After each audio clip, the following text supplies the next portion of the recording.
To Marker Scream 7 review, guys. Get right to it. Action. What's going on, Alamo City Movie Talk fans? As always, I'm your host, Ryan D. aka Ryan680. I'm Angela, that Kelly Ange. And this is Alamo City Movie Talk, guys. Thank you so much for making us a part of your day. You know what to do, ladies and gentlemen. Be sure to like, share, and subscribe. And let's get right to it. Angela, what are we talking about today? We are talking about the latest, most anticipated movie so far this year. The latest installment of this franchise has been going strong for so many years, a couple decades at least. We are reviewing Scream 7. So Ryan, kick us off. When a new Ghostface killer emerges in the town where Sidney Prescott has built a new life, her darkest fears are realized as her daughter becomes the next target. So I know going into this, we were super pumped for this newest franchise. I know we were a little hesitant because we did hear of the exit of Melissa Barrera, Jenna Ortega. We're not exit, fired.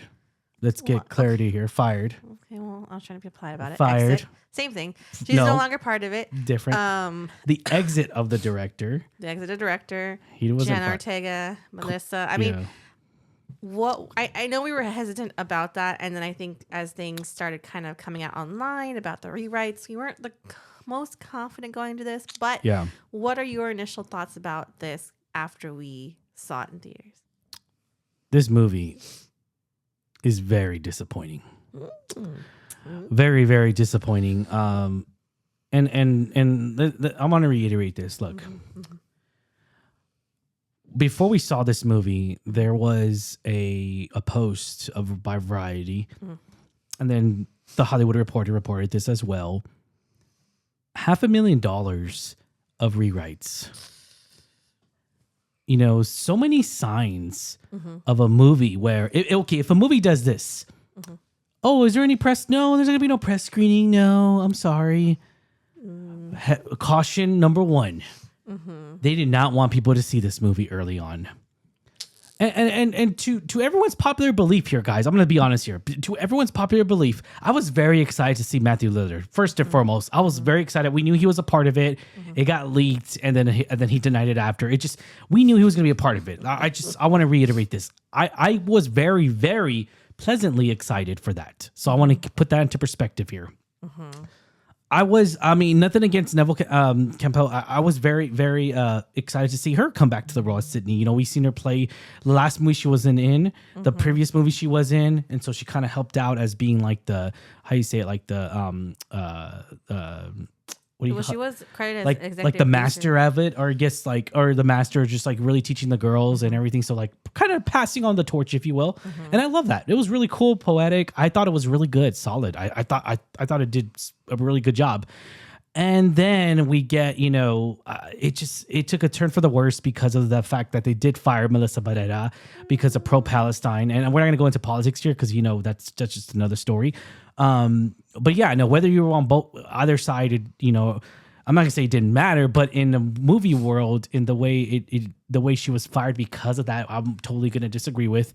Whatever the case may be, whether you're left or right, I feel like that, that shouldn't really matter, or you shouldn't get fired for that. But again, it goes without saying that, they would say, or some would argue, say like, oh, consequences have, actions over your words, whatever. Okay, whatever, fine. Fuck it.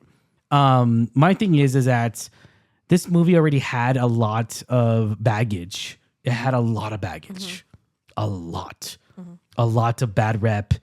And so, yeah, I was very disappointed in this movie. This movie is so, and I read your review and I had to agree with this guy, and it was so spot on.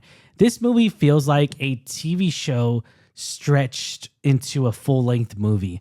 The lighting is terrible in this movie. I'm going to say that. I really hated the lighting. And it's weird for me to say that because I don't really look at that. I mean, I do, but only when it comes into perspective, when they really bring like the shadows, like that one movie that came out last year, Neon, where it was about a house and they would carry about the shadow. Like, it was really good. I thought the lighting in there was beautiful, and it's all in this one set of a house. Beautiful. Then we go to this major studio, and Neon's an independent studio. I mean, now it's a major studio, right? I would say it's still independent, maybe hitting that realm, right? Whatever. And we go to a bigger budget movie. We go to a bigger film, a franchise IP film that everyone loves. And you give us shitty editing, shitty lighting, and I just Ghostface. Wow. I mean, everything felt unstakeable. Like there was no stakes here and unrealistic.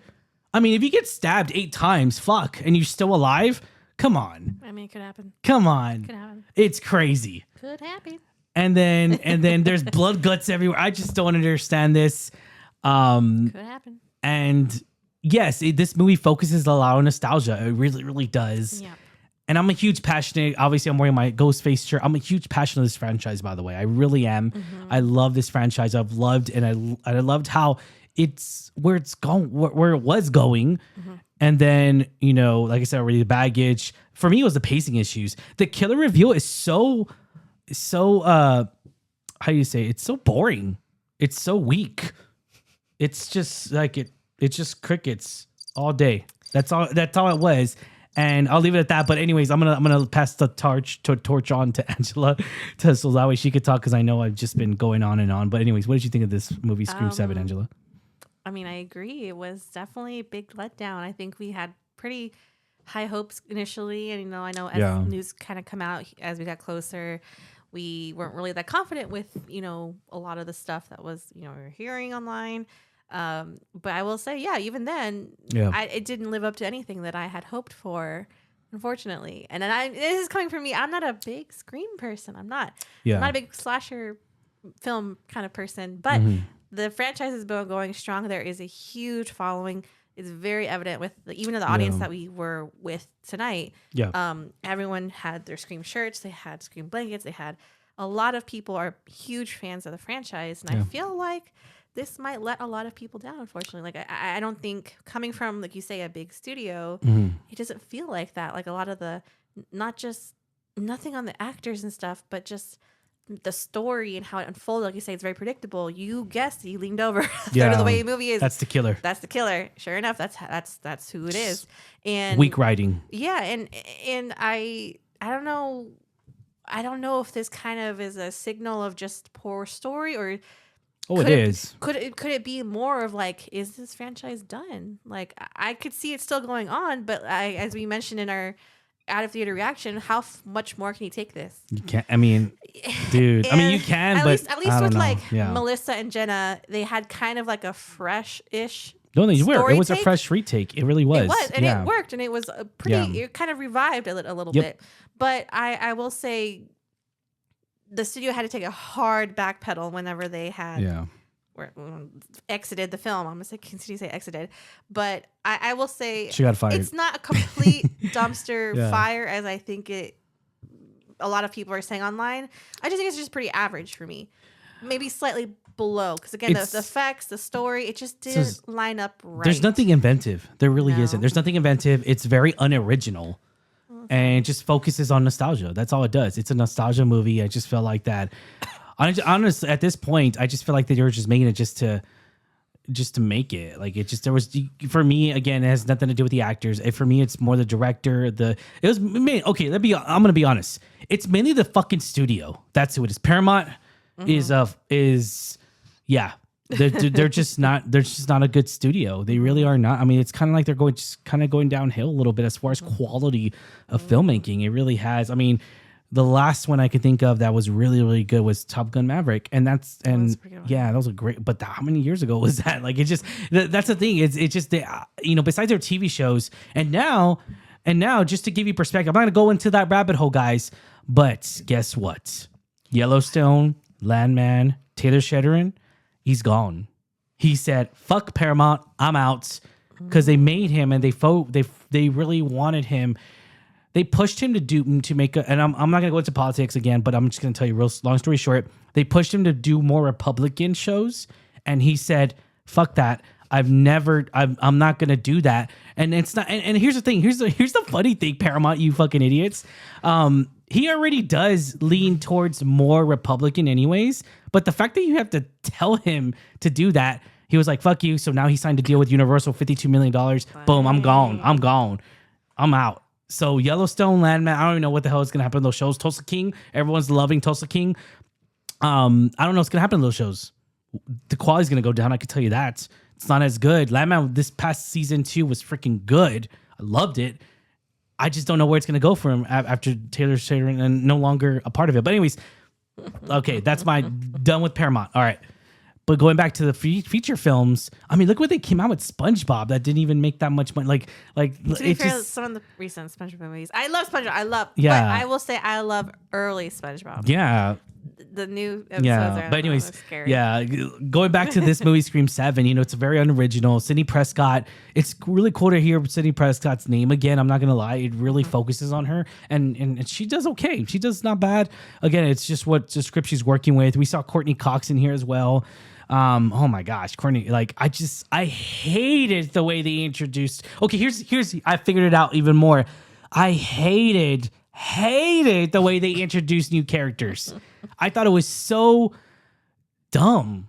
Like the way they introduced Stewie, Matthew Lillard, the way they introduced Courtney Cox, the way it was just so cheesy. Yeah, I remember I whispered to you. I was like, "This is cheesy.